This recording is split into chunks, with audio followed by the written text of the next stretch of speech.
बच्चों, एक कहानी सुनाती हूँ। एक घने जंगल में लोमड़ी रहती थी। वह अक्सर जंगल में एक खाने की तलाश में घूमती रहती। कोनों कोनों में घूमती, लेकिन उसे भोजन नहीं मिलता। एक दिन वह तेज धूप पड़ रही थी, आसमान में जैसे आग बरस रही थी। लोमड़ी सुबह से ही खाने की तलाश में घूम रही थी, लेकिन उसे कुछ भी खाने को नहीं मिला। भूख और प्यास से उसका बुरा हाल था। धीरे धीरे चलते हुए वह एक बगीचे में पहुंची। वहाँ हरे भरे पेड़ थे और बेलों पर ढेर सारे अंगूर लटक रहे थे। अंगूर देखकर लोमड़ी की आंखों में चमक आ गई। उसने सोचा, वाह, ये अंगूर तो बहुत मीठे और रसीले होंगे। अगर मुझे ये अंगूर मिल जाएं तो मेरी भूख और प्यास दोनों मिट जाएगी। लोमड़ी ने बेल के नीचे खड़े होकर अंगूर तोड़ने की कोशिश की, लेकिन अंगूर बहुत ऊंचे ऊंचे थे। उसने उछलकर अंगूर पाने की कोशिश की, पर उसके पंजे तक एक अंगूर नहीं पहुंचा।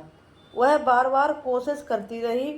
पहले उसने छोटे छोटे उछाल लगाए, फिर जितनी ताकत थी उतनी ऊंचाई तक कूदने लगी, लेकिन अंगूर उसकी पहुंच से बाहर ही थे।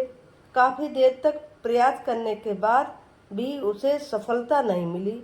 उसका गला सूख रहा था और शरीर थकान से टूट चुका था। अब वह परेशान हो गई।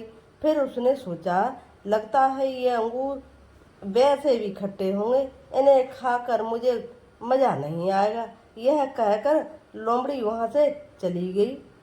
लेकिन असली बात यह थी कि अंगूर खट्टे नहीं थे, बल्कि लोमड़ी की पहुंच से बाहर थे।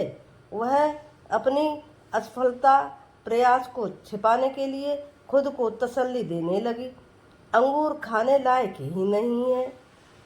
सीख बच्चों, इससे क्या मिलती है कि यह कहानी हमें सिखाती है कि इंसान तब हार मान लेता है जब असफलता छुपाने के लिए वह बहाने बनाने लगता है। लेकिन सच्चाई यह है कि मेहनत और धैर्य हर मुश्किल को आसान बनाया जा सकता है। हमें कभी हार नहीं माननी चाहिए।